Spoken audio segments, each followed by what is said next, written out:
Bonjour bandeko, bonsoir partout bozali na ye na video oyo mpona meka na solola nano moke na pesa avi na nga na makambo oyo ezoleka na communauté na biso ya mariage ya mwasi ya frère na biso tolingaka mingi Mike Kalambai na mwasi na ye Peniel. Nalingi nano naloba na Peniel omoni biloko na bino makambo ya libala na yo muto yaka ngo na media biso tokende oluka ngo na ndako na yo te soki aussi o expose eloko tiango na déjà na Instagram yo kanisi bato bakosala ni bakozwa ngo kaka te otie eloko na Instagram et puis olingi bato balobela ngo te obandi kofinga bato na lobi nano na bana na debi Peniel oyebi ke Mike Kalambai aza star ya mboka na biso balakai aza deja star ya mboka na biso aza deja mutu oyo ateyaka na banzembo na ye fortifiaka biso donc bato ebele base retrouvaka na banzembo na ye bato ebele basantaka présence ya nzambe na banzembo na ye avant yoya donc Mike azali mutu munene aza star ya communauté na biso aza mutu respectueuse donc c'est une personne respectueuse na communauté modèle oyo okomi kosala okomi kosambwisa ye otiki ye obandi na biso la communauté eza mabe mama na biso nano eloko moko po lelo penza naza na kanda na koyebiso nano eloko moko mwana ndenge oza mwana otikali ka mwana zya tobengaka oka mwana omoni ndenge oza mwana wana na ngina biso eloko moko balobaka boye na français vaut mieux la fin d'une chose que son commencement na debi biso tout opesa yo raison Peniel topesa yo raison lero oloba faire Mike asalanga boya mutu tu alobela yo mais siko raison topesa yo wana okomi kolongola ngo yo moko donc c'est le analyse nanga j'ai l'impression que yo ndoza mabe za frère Mike te nazo lobela ye te bandeko na bo limbisa nga na makambo oyo Peniel akotisi na communauté kofinga na communauté toza bandoki mama ozwi makambo no ya libala na yo moko otia ngo na réseaux sociaux siko lingi batu baloba te biso toza bazoba te ndenge ozoloba ke éducation na biso sagesse nini yango bakongolais baza nango yo oza na besoin na yango te mama biso mpe toza na besoin na yo te na communauté na biso tozalaki mpe na besoin na yo te yo moko omimemaki inde oke kobala star na biso bopanzani kuna bobebani ozwi makambo na yo otiango na réseaux sociaux siko olingi bato baloba te pourquoi lero soti yango na réseaux sociaux ekomi mutu nyonso atala adecortique yango na ndenge na ye mama soki ozalaki femme sage olingaki obatir ndako na yo onge mpe bokabwana sanke bato bayeba mais yo moko oyaki koluka kistar epa na ye okanisaki kistar ekoki obandi kopanza ye na réseaux sociaux mpo bato bayokela yo mawa epuis effectivement toyokela yo mawa mwana oyo toyokela yo mawa me makambo komi kosala ezolakisa biso ke frère Mike abande kosouffrir na kati ya ndako ya libala frère Mike abande kosouffrir na yo donc yo ndoza na comportement ya bien te mpo mwana azali bien éduqué ata soki bato balobini na biloko yo poste okoki kofinga toute une communauté te tu te permets d'injurer toute une communauté obenga bango bandoki Peniel na bapoto no ovanda na ba États-Unis no kuna biso tokipa yo moko uti na donc yo za etula ya poto parce que yo uti na poto oke kozwa star ya Afrique baninga bauta ande na Afrique balandi mibali na poto yo uta na poto oke kofanda na Afrique c'est que azali makasi aza kano aleki yo po soki alekaka yo te olingaki ondima te ke outa poto soki pe obotama na poto po soki pe ndenge nini obimi na poto oke na Afrique oke ofandela 6 ans libala mobali abotisi yo na bana olambelaka ye pondu ya baluba c'est que yo muto palpitaki oke kobenga ye tonto lelo te mama akomi tonto ya banani akomi tonto aza tonto ya mutu te aza tata ya bana na yo aza papa ya bana na yo epa biso aza star na biso kopakisa ye ki tonto na yo wana ozobakisa ye te mwana mwasi aza makambo ozwi yo moko buzoba na yo ozotia yango na Instagram na yo bato balokota ngo kuna balobela ngo tala yo kesi biso toza bana mike biso no toyebi ke star na biso Mike Kalambai aza na États-Unis yo ke ko poster na Instagram na yo mama nanga azopesa nga mutu moko point na solana na kateli bango téléphone biso bato ba okanisani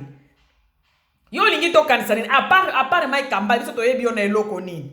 To kanisa ka po ye muto za na États-Unis. Na place wana ozo sambisa na mama na yo na mobali na yo na papa ya bana na yo. Ezo lakisa combien de fois za mwana moko impoli. Batu batu bandi kofinga toute une communauté bandoki soki nini mais c'est pas normal ça cet enfant là. Bino boka esaka soki bobota mina poto nde komi nini. Ngana bi bana musu babota ma mais baza na éducation ya Afrika baza bien éduqué yo za na éducation te na makambo zo sala limbi sangai. Biso to bando pesa yo rezo to zo mona mwana o baza ke nyoko la enzo kane mais makambo komo sala donc na suka ya makambo to ko mona ke c'est que yo muto bande ko nyoko la mobali po modele ya li apostaka yote ya kipaka makambo na yote ya so la ko ba jeton te yo kaka ba mbwakela ba jeton ba mbwakela soki bato ba réagir eza bongo te. Donc biso to kota na mutu no to ke lokanisa makambo zo kanisa lero lobi tonton moko aye awa lingia mama nanga lingia pesa ngana sonne na téléphone na bol oyeko ba ko changer comme lo ba comme la bino te ke tonton moko aye pa bino ba pesa téléphone oboya mama yo mona biso bana miketo ni nango yo kanisi ba no so ba kota na ba réseaux sociaux baza bana mike mutu aye na États-Unis za tata ya mwana na yo azoluka bo arranger parce que aza mwana na nzambe akoki ko lukisa makambo nyonso kaka na media te azolinga a négocier na mama na yo po bo solola ata soki bokoka bana me bo solola quand même siko ozotia biloko bongo na réseaux sociaux ndenge nini et puis ozoloba pe eza bongo te bozo koselanga makambo bino communauté ezanga sagesse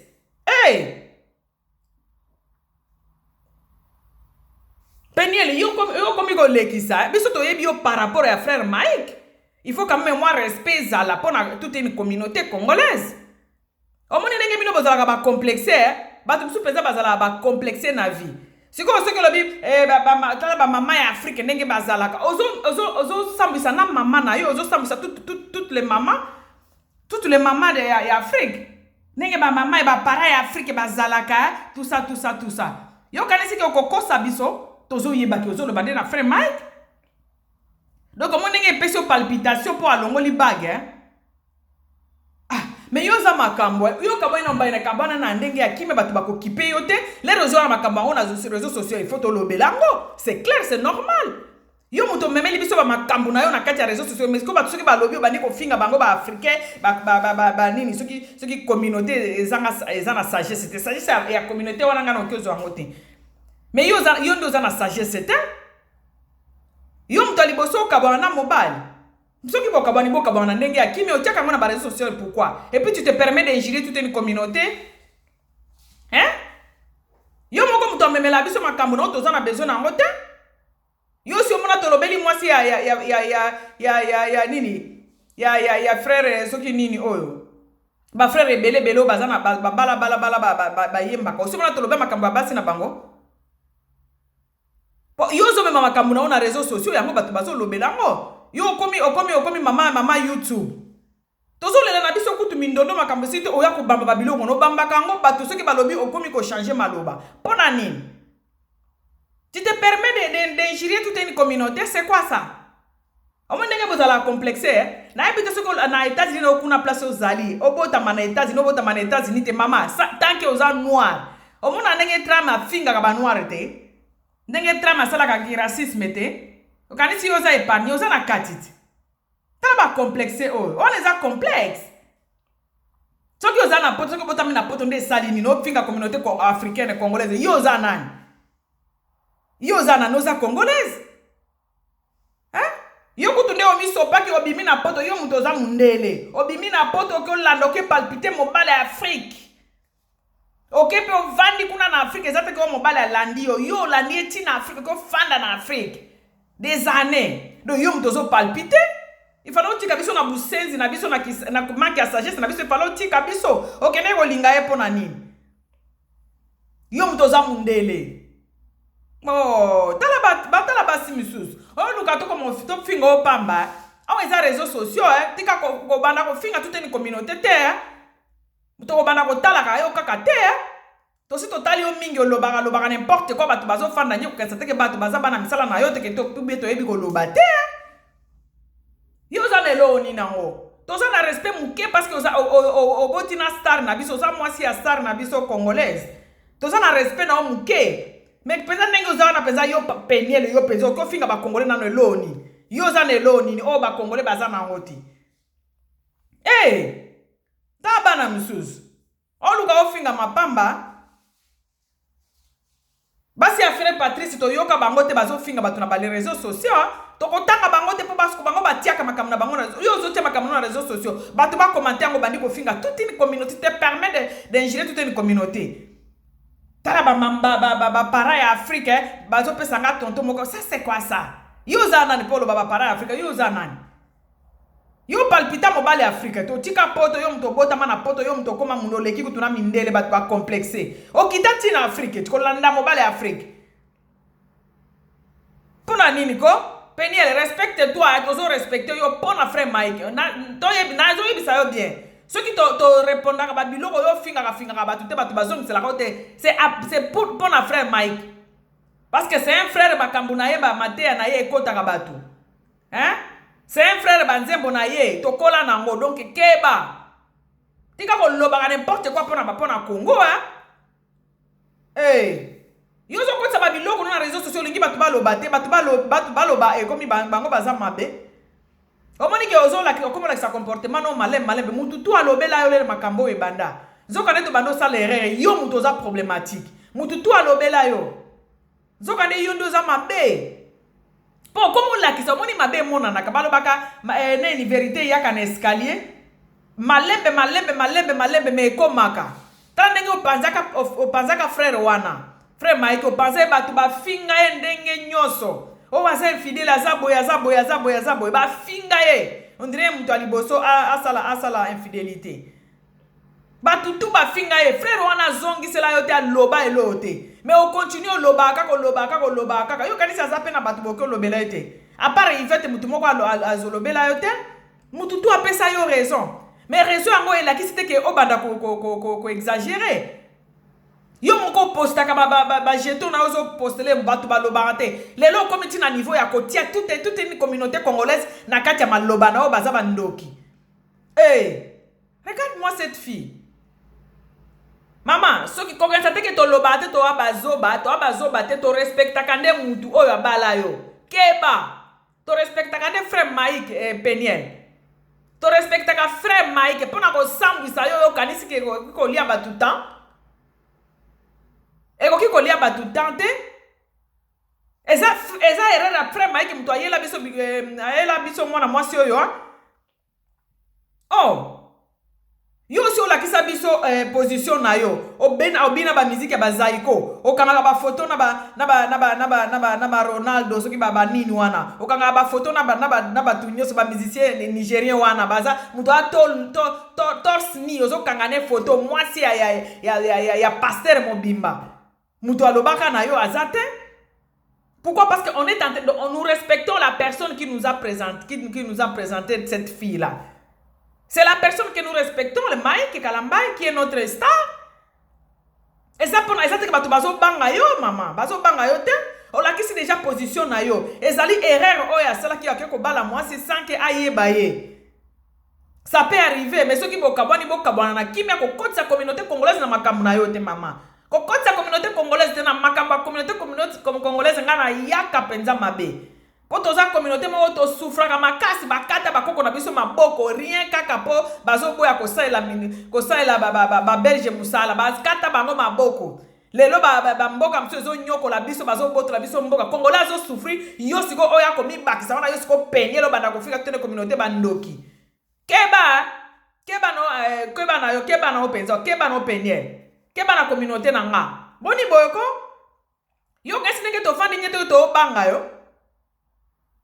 O finga frère Mike loba pona frère Mike le to comme mon nzoka yonde mabe banda makambo wana ele ka frère Mike asala ke loko tabeta ka musique ne yo oko sa ba photo ya ba musicien mabe o yemba o bena musique ba musicien mabe o boka ba jeton na Instagram na mabe o la kisabana mabe o loba nini mabatu ba loba kipaka pe yote lelo frère Mike a comme aux États-Unis o boa ke loko na mama no apesi o mutu moko bo solo la batu ba lobo comme finga bango comme finga bango ba communauté bandoki c'est quoi ça? biloko na yo otiaka yango yango tofingaka yo yango bato badekortikaka biloko yo okomaka mpo yo moto okomelaka babiloko nyonso osalaka bambwakela nyonso osalaka osalelaka frère Mike yoka esi toza bana mike toza bazoba mpo toza baafricain yo mundele mama oza africaine 100% donc tika komikotisa mindele kutu bamilakisaka bongo ndenge nini bino bozalaka soki bosi bosali quelques années na poto bokomi kutu komisala lokola koleka kutu na mindele bakolo poto esopi yo tika biso na makambo nokeba soki oza na problème na mobali na yo bosisa yango na frère Mike kokotisa communauté na nga te eza mbala su kokotisa communauté congolaise na buzoba na yo bosala makambo na bino kuna ye moko alukaki yo ye moko atunaki nzambe te kokota na buzoba oyo akotisa biso nyonso na kati pourquoi soki ozalaki femme sage mbele olekisa kutu biloko ya des autres na nini te na ba Instagram na yo te okoma deja star oyaki koluka kistar pas frère Mike ozwaki deja kistar mpona okoma ofinga tiko toute une communauté soki oza star mama bato bakobanda kolobaka makambo na yo yo kaisaki kistar ezaka batalaka yo bakobanda kofinga yo kistar ezalaka bongo yo supporte olingaki kistar bapesi yo kistar okomi kofinga toute une communauté pourquoi mama tozo respecte opoza na bana mibale ya frère Mike oza mwasi ya frère Mike keba soki tolobi tokotela yo tokotela yo keba boni boyoko tu te permets de gérer toute une communauté tu es qui toi là ozangi kutu ata respect pa maman abota yo ozangi respect pa mobali yo abala yo abimisa yo na miso ya bato ahonora yo defa bato nyonso ozozanga respect pa na ebongo biso keba talela biso mwana oyo nzambe alola eloko nini yango esila te toza besoin na babezo wana lisusu te boyokana koya kotala bana mpona poto mpe ezala poto ezala bongo abaya kozala kotala bana na esili otila biso yango na nini mpo tosala nango nini talelanga mwana mwasi oyo penye soki penye auta nano wapi yo mpenza oya mission na kati na vie ya frère Mike oyaki mpo okweyisa frère Mike omoniki esimbi te olobi mon avocat tokosomba yango mon avocat tokoyoka yango tokoklike na nzembo na diske na ezobima wana ya mon avocat album ne tokoklike yango oyoka soki oye osisa esopi yo tala biso mwana oyo